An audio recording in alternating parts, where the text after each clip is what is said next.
Chicago, like most big cities, has its fair share of unsolved crime. And in most of these cases, somebody saw or heard something. Somebody may have seen a suspicious person, a car driving away from the scene, or simply overheard somebody talking about the case. With your help, we can put these criminals behind bars where they belong.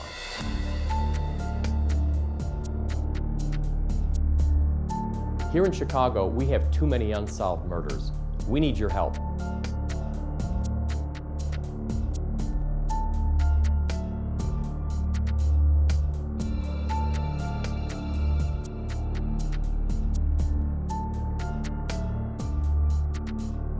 In these cases, the police department is only as strong as the citizens that get involved.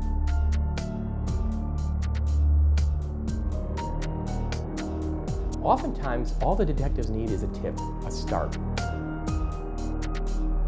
Somebody to call in and say, I saw something.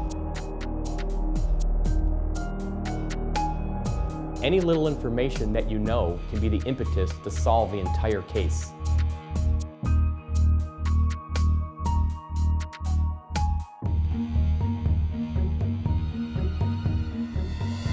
On tonight's episode, we'll take a look at the case of Tony McCoy. On July 16th, 2011, Tony McCoy, a selfless, bright young man, was walking home with a friend. As they approached Tony's house, a blue car pulled up. Somebody exited the vehicle and began running after Tony and his friend, firing multiple shots.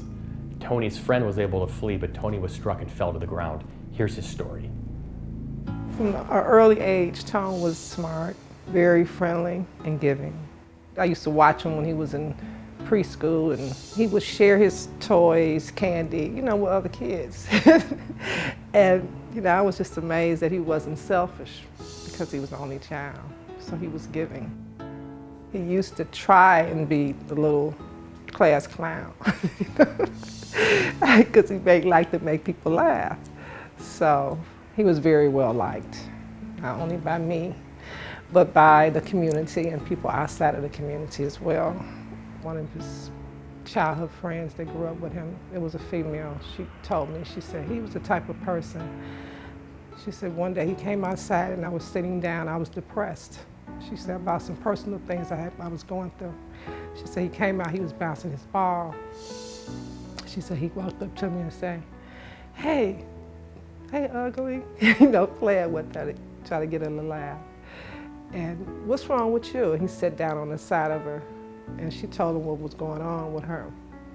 And she said he, told her some things that made her feel better and made her laugh. He got up, started back bouncing his ball. See you later, and walked away. So, he was concerned about how people felt. He always wanted people to feel good. He had old-fashioned values. Tone never disrespected me. Didn't talk back. If he mumbled, if he disagreed about anything, it was under his breath. But he still obeyed me, and I was really proud of who he was and the man that he became. On the 16th of July, 2011, on the 1100 block of East 47th Street, officers responding to shots fired at that location. When the responding officers arrived, they saw the victim, Tony McCoy, laying in the driveway, fatally wounded by gunfire. We know that Tony McCoy originally was at home with his mom. He had been contacted by a friend of his, Jeremy. Tony came in the living room and said, Ma, you see Jeremy outside? And I said, yeah, he's standing out here in the gate. He put his hand on the door and he went out the door. Tony goes out and they leave. They leave the neighborhood for a short time. I was getting dressed to leave. I was headed to Michigan. My girlfriend lived about 1 block from me. My sister-in-law lived farther. So my girlfriend was the driver. That particular day, she passed my house and proceeded to go and pick up my sister-in-law and come back. As they're walking back towards his house on 47th Street by Woodlawn, they observed a blue vehicle occupied by at least 3 individuals. One of the individuals, we believe is the rear passenger, exited the vehicle and approached with a handgun. Tony and Jeremy observed this and began to run towards a driveway. I kept standing in the window looking out the window because she was running late. I left from the window. walked away from the window, and I heard the gunfire. The passenger that exited used a handgun, began firing, and struck Tony, fatally wounded him. Once Tony fell to the ground, the offender walked up to him again and took a couple more shots at him. I never assumed it was my child. So I don't know how long he laid there before finally someone came and told me that the child had been shot.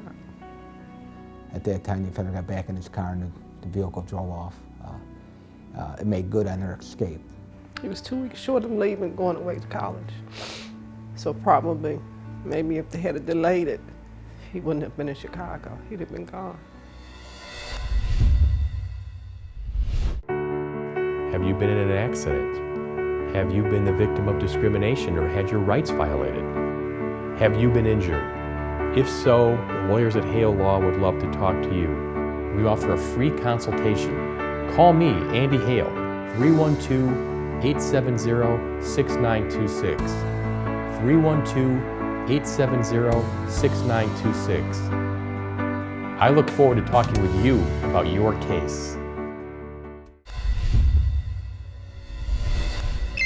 On the 16th of July, 2011, at approximately 1 o'clock in the afternoon, officers responded to a man shot and shots fired on the 1100 block of East 47th Street. When the officers arrived, they saw the victim, Tony McCoy, laying in the driveway, fatally wounded by gunfire. We immediately learned that there was a blue Sebring involved as the offending vehicle. It was occupied by at least 3 people, one of which exited the rear passenger door, armed with a firearm, began the shooting towards our victim, and as the victim fell to the ground, he walked up again and fired a couple more shots, fatally wounded him. He was always concerned about making sure other people was good around him. I could hear him laughing sometimes, running through the house being silly, because he always played music. And sometimes I would say, can you turn that music off? Nobody wants to hear music in the morning. But he loved music. And when he passed away, I missed the music. My house was so quiet all the time.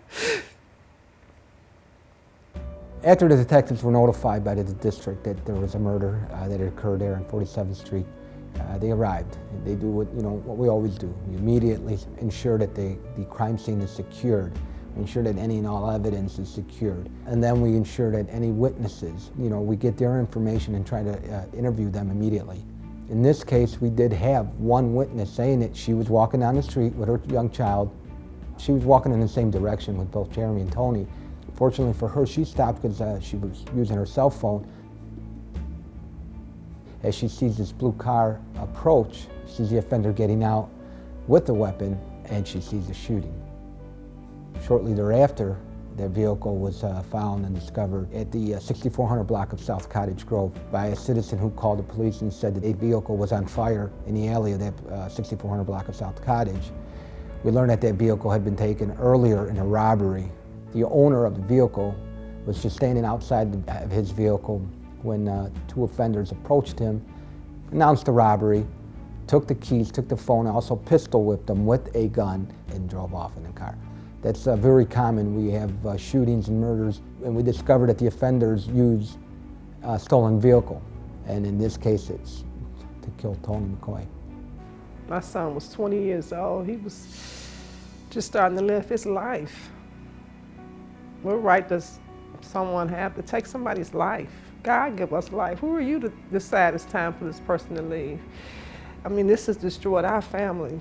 His father, just not the same. We'll never be the same person that we were, the same people that we were. It changes who you are. So it's like, it's a dominic effect when you take somebody's life.